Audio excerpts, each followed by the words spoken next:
Hello, everyone. Thank you for coming to my talk. I'm going to say something about humanizing the workplace. So that's my mission. My mission is also to humanize the workplace without compromising business effectiveness. So that's something that is worth saying as well, especially in the context of my talk. I'm going to be talking about the high cost of cheap facilitation. And by cheap, I mean ineffective, basically calling facilitation that is not facilitation, right? Saying hello, goodbye, and proposing energizers is not really facilitation, right? So while working with organizations, I'm sure it's our common experience, probably that's why there are so many of you. We feel frustrated. There are a lot of meetings, and a lot of these meetings are just a waste of time. And in the moments of frustration, the utmost frustration, I was calculating the cost of the meeting, actually. So how many people there are, how many meetings we have, and how much they cost. I'm going to talk about it a little bit more later. I hope that everyone is here now, so I can invite you to an exercise. I would like you to, if you feel comfortable, I would like you to close your eyes. And I would like you to imagine that there is a cat sitting in your lap. You can feel the softness of its fur. You can stroke it with your hand. It's pleasantly heavy in your lap. It's warm. And it's making purring sounds which vibrate in your body.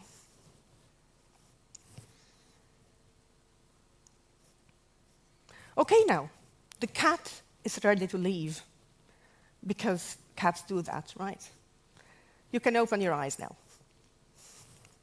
How many of you have managed to imagine the cat? There are some hands up, thank you. I hope you're not allergic and you're not going to start sneezing right now. So, why this exercise in this talk? Because the words have power. I have only used my words and connected to your brains. Some of you have imagined something that is not here. And this is the power of words and the power of facilitation. So in meetings, not only as facilitators, but in any role really, you use words, and if you want your words to have impact, you have to think about what you're saying and whether it's worth saying. And for that matter, if it's worth organizing the meeting in which you're going to say those words. But that's the next step. So in this session, you can expect 3 examples of types of meetings that I found universal enough. And I think the examples can be extrapolated to other contexts. There will be tips and tricks from the trenches. So I'm going to share my experience from facilitating hundreds, if not thousands, of sessions. And the role of the facilitator. I have to make a disclaimer here, because not all the tips and tricks are going to be relevant in your context. But I guess that you are able to adapt them. This is what we do, right? Okay, so I'm going to draw another mental image. This time it's not going to be an animal.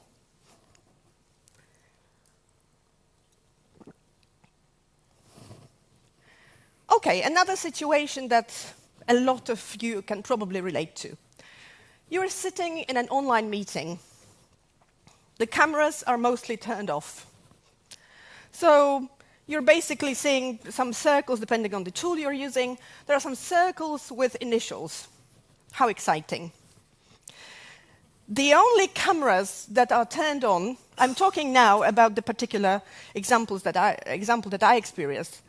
The cameras that are turned on are the cameras of the highly paid executives who organized the meeting.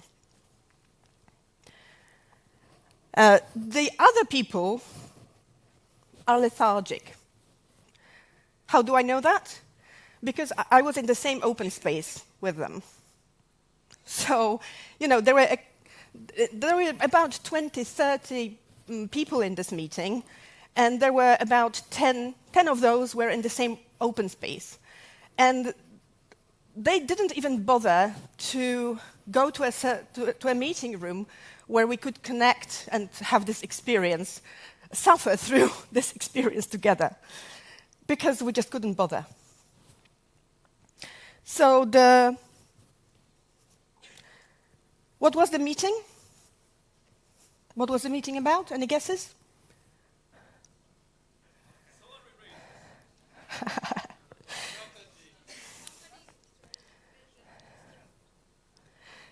It's much worse. End of the quarter. And by end of the quarter, I mean the last month of the quarter. Every day, believe it or not, it's my experience, every day for an hour, 5 days a week, 20 days, 5 highly paid executives are sitting with managers, scrum masters, delivery leads, you name them, and talking about progress, talking about you said it was on track. Why are we in this situation again? Okay, so I started calculating, like I said before, I started calculating the cost of this meeting and the return on investment. As you can imagine, or as you can calculate, it was thousands and thousands of dollars per month. I believe this money could be better spent, or at least this time. And the ROI for this meeting was negative, not only because we were wasting time, we were also making people totally disengaged. We were turning people, the organization, was turning people into zombies. I don't care. People were, when I was observing them, people were just waking up when they were being questioned, when they were being interrogated about their part of the project. And I'm using the word deliberately. And this is where they woke up, and then they said, okay, it's done. I'm done for the day. So this is what actually inspired me to have this talk. Because in these meetings, people were feeling like hostages. So could the facilitation be a remedy to the situation? Well, actually not. Because this meeting should be eliminated altogether. We should just get rid of it. Because paradoxically, all the data that we were talking about in this meeting were available. Jira, other project management tools. It's enough to just go there and see. The Gantt charts, everything was there. But the paradox and the problem of project management, I was hired not in a project management role, but it turned out to be a project management role. The paradox was that the executives, and I understand their point of view, I empathize with them to a certain extent, because they had made promises and they wanted to deliver on those promises. So they needed the data. They needed to know, okay, are we losing face or are we delivering? So I understand the need. I understand the execution. Of course, I understand why it's done like this, the reasons, but my recommendation would be, if you are in this situation, to try to replace this kind of meeting, which is pure micromanagement, with the processes. It's easier said than done. Go to your executive, say, we need a process, not the meeting. Maybe if you show them the numbers, when you show them the cost of the meeting, maybe, just maybe, they change their mind at a certain time or at some point. So make the necessary data available, reliable, and accurate. And this is the hard part. Because what do people do when they're afraid of sharing the truth? They lie. So they make everything look good on the outside, but we're not on track. So basically, the management expects the truth because they are pressed from some other areas, but they punish the truth. So in the end, of course, the truth surfaces because we are not delivering, right? But it's just a vicious circle. So working on the company culture is something that we should do here, and it's a serious, urgent need, I would say. Whether you want to do it, whether you want to try to break the concrete wall with your forehead, well, some of us are still sort of ferocious enough to do it. And while we're talking about changing and transforming the corporate culture, I would like to move on to the example for the next kind of meetings, improving the process. We're all familiar with the retrospectives, postmortems, or some other types of meeting of this kind. Never mind the names or the framework they are used in. It's good that we are having them. So some months ago, I was asked to facilitate a retrospective after a phase, and they called it a retrospective because they thought they were using they were somewhat agile. So they asked me to facilitate a session as an external facilitator because I wasn't entangled in those conflicts. I wasn't involved. So I was a professional, just letting them achieve their goals in this meeting. Before the session, I had some meetings about what they need, well, what I can expect, what is the level of conflict, just to be prepared, right? Just in case. So I heard that the level of conflict is rather high. There is a lot of hostility between it was the project team and the client's team.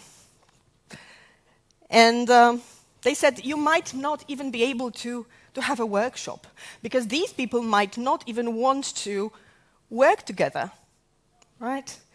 So I said, okay, I like challenges. So I had a contingency plan, right? 60-70% of certainty that I would be able to conduct the workshop, and 30-40% of, okay, if not, I'll just lead from the front and I'll just elicit answers from them. I can do it as well. But having this knowledge, and it's also a good idea to, when you facilitate sessions not for your teams, but people that you don't know, people you don't work with, it's good to have this kind of background information, right? I try to limit it so that I don't have a bias, but I try to have this information still. So I decided that I needed to create a safe space for those people. So, okay, they might have had some problems, but in this session, we are here to solve these problems, to talk about it. So what I usually do, how I create the safe space, there's some, how to do it, so you can just read, but I usually say that we're not fixing the people, we're fixing the process. And it just reframes the situation. So to do that, I sometimes use the prime directive. Do you know from prime directive? Okay, some of you might know it, some of you might not. So I just use it verbatim. I just present this quote. Or I just paraphrase it. In this case, I decided, in the case of this session, I decided to just take some time to read it. And you know, an amazing thing happened because they were working in groups, they were talking to each other, so that was a relief. And I heard, it was a live session, so I was just walking around, and I heard somebody say to another person, it's not our fault, it's the process. They were sort of saying it in a joking way, but I think it was amazing. I think it's, like I said before, it's reframing. Let's focus on the process. I don't think people are never to blame. Some people make mistakes. But what can we do to improve the process in such a way that these mistakes are eliminated? And this is what I did in this session. That was the first thing I did in this session. Another thing I did in this session was, and I do it in pretty much every session, especially when I'm an external facilitator, I explain my role. This role is widely misunderstood. Some people think it's a moderator, a trainer, or maybe in this organization it's understood in a different way. So just to be on the safe side, I say what I'll be doing. And I say my job is to make this meeting effective, to make us not waste time. And this requires me to intervene and interrupt. So don't take it personally, but I have to do it in order to make this session effective and for us to reach the goal. And it works, I use it especially when I know that there will be a hippo in the room. Are you familiar with this acronym? Yes. So just for everybody to know, it's the highest paid person's opinion. So when we have this hippo in the room, we run the risk, first of all, of this opinion anchoring others, or others feel too intimidated to challenge the opinion. And once, it was a different session, I heard, you know, I would do it in a different way, but it's just a suggestion. You can guess whether people did it or not. So the thing that I told you about before, about why I explained my role, was to tame the hippo. I identified this person even before the session started. They are very pleased with themselves. They walk as if they owned the place. They patronize people. So I know who I'm dealing with, and in the session, first of all, I used the techniques like liberating structures. So I put people in groups, and it was very strictly facilitated, time-boxed, and so on. So at least he was dominating the little group, not the entire group. And when these hippos get carried away, I can refer back to what I said when I was explaining my role and say, sorry, I need to interrupt because you know what my job is, right? And he's, oh, yes, sorry, right? So it has worked for me many times. I guess it works 90% of the time. When you're kind, when you're smiling, when you do it in a respectful way, it works.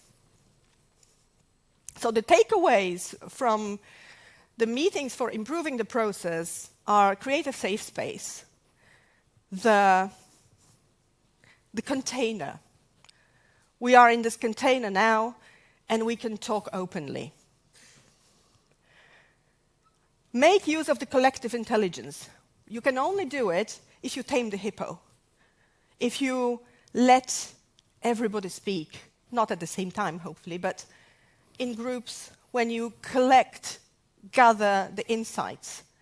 Because the valuable insights might come from the most unexpected places. And as I said, I explain my role, so I give them a warning. I give them heads up. Okay? I'll be stopping you when you go too far. And when we have improved the process, or at least we are making attempts at improving the process, we move on to, who knows them? A nightmare.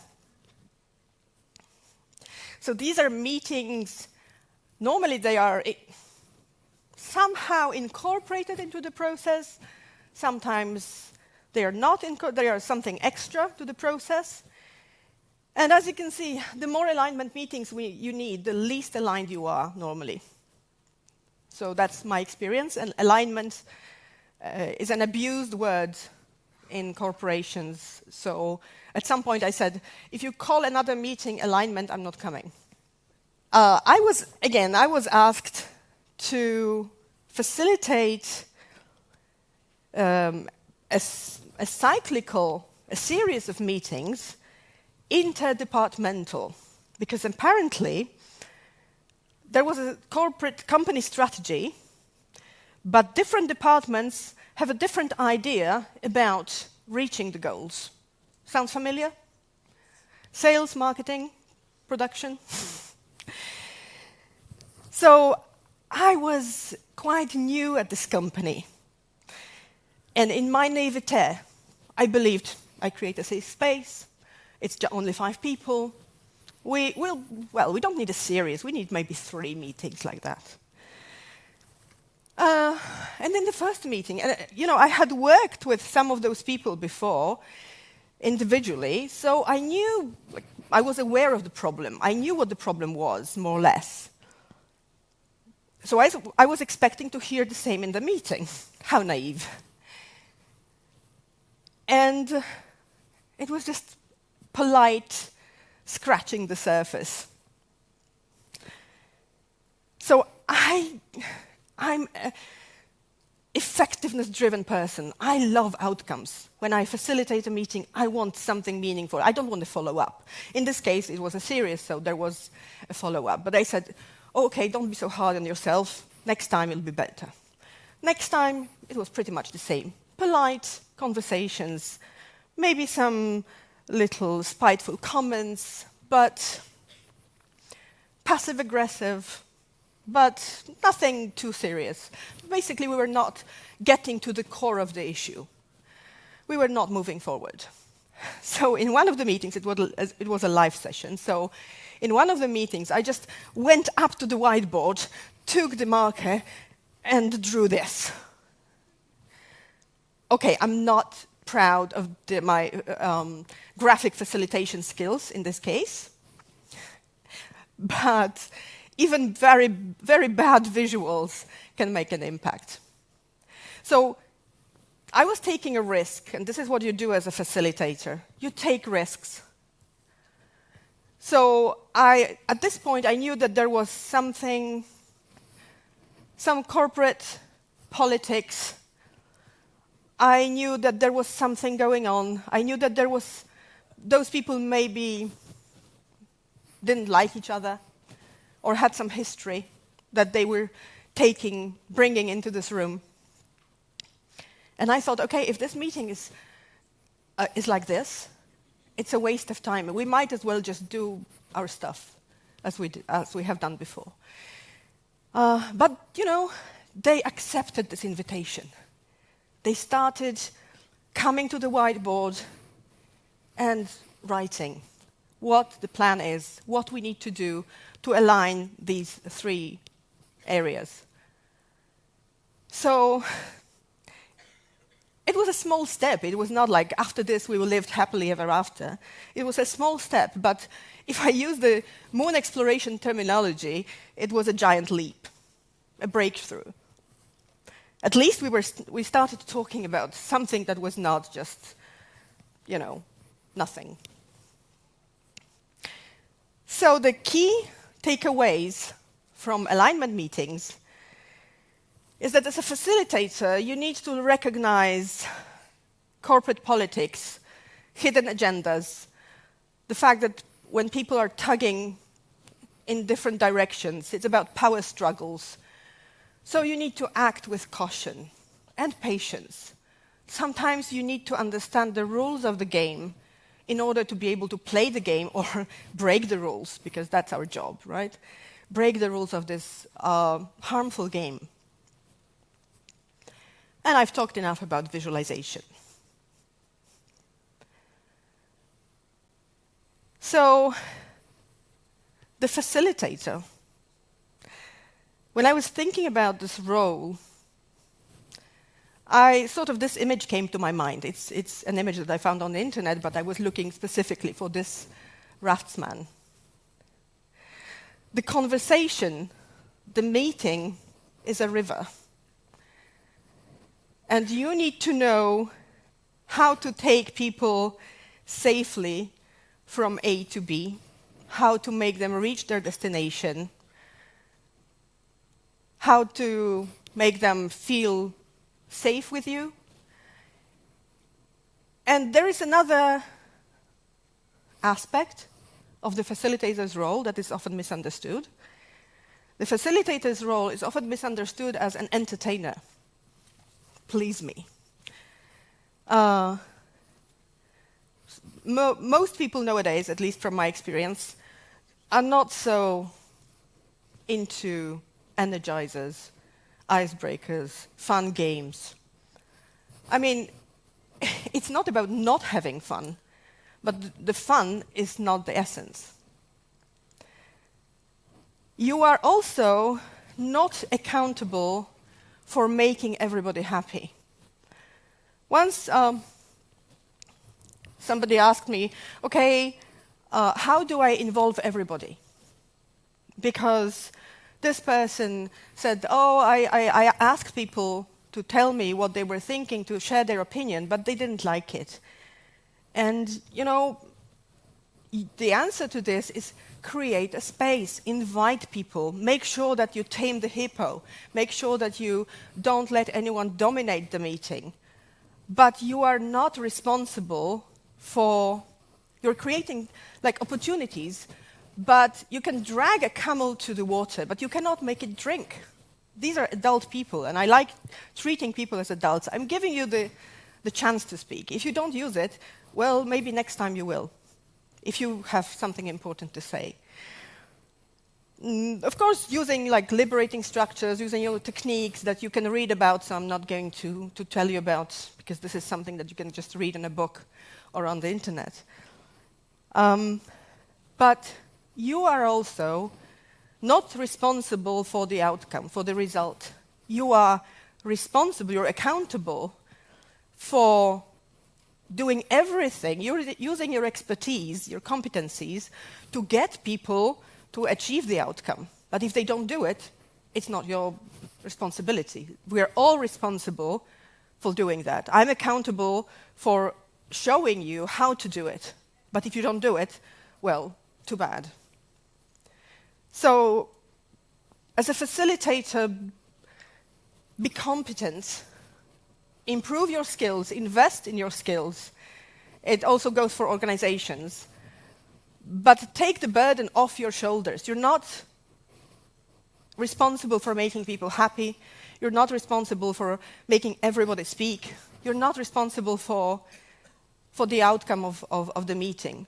It's sometimes difficult, because if you are a facilitator and an expert, it's sometimes very tempting to say, well, this is rubbish. But you shouldn't do that, right? Or sometimes we use this trick. We say, I'm taking off my facilitator's hat right now. But I use this extremely rarely. So if you invest in those skills, if you treat facilitation seriously, not as a fun giver, people pleaser role, marker bringer, whatever, post-it distributor. If you treat this role seriously, you can either save money for the company, make money for the company, you can make people more engaged by not making them hostages in meetings that they shouldn't even attend. So it's money well spent. Thank you.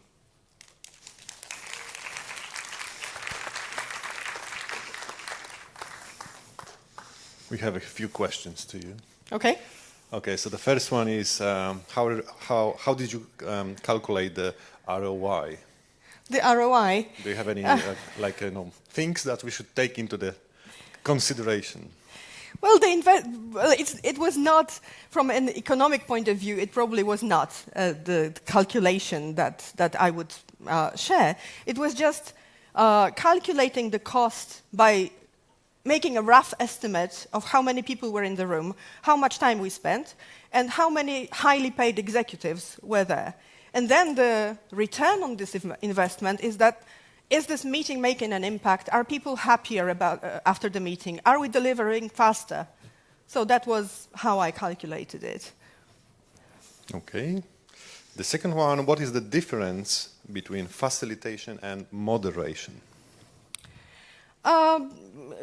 If you moderate a meeting, it's like a panel discussion, for example, right? I think it was in the keynote session that Susanna and Sylvia talked about. So you moderate, so you make sure that people speak, you ask them for opinions, it's more for discussion panels, it's more appropriate. But I know that these words are sometimes used interchangeably.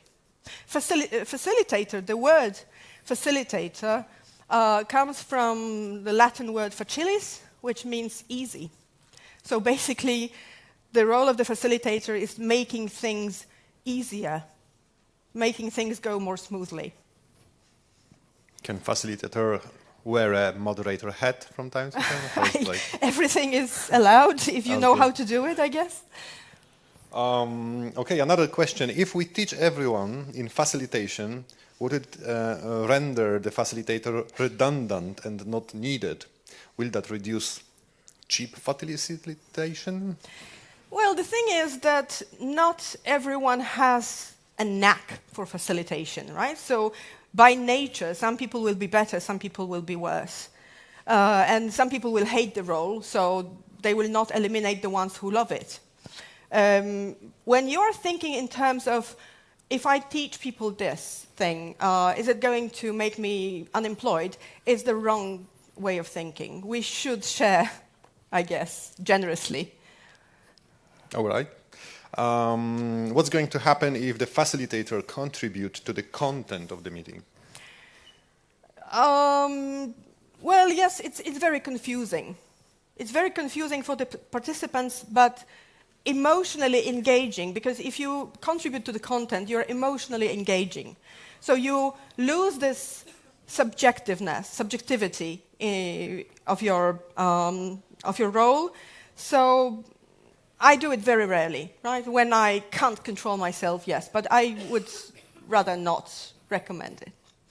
All right. So last but not least question. Your opinion on check-ins for any meeting?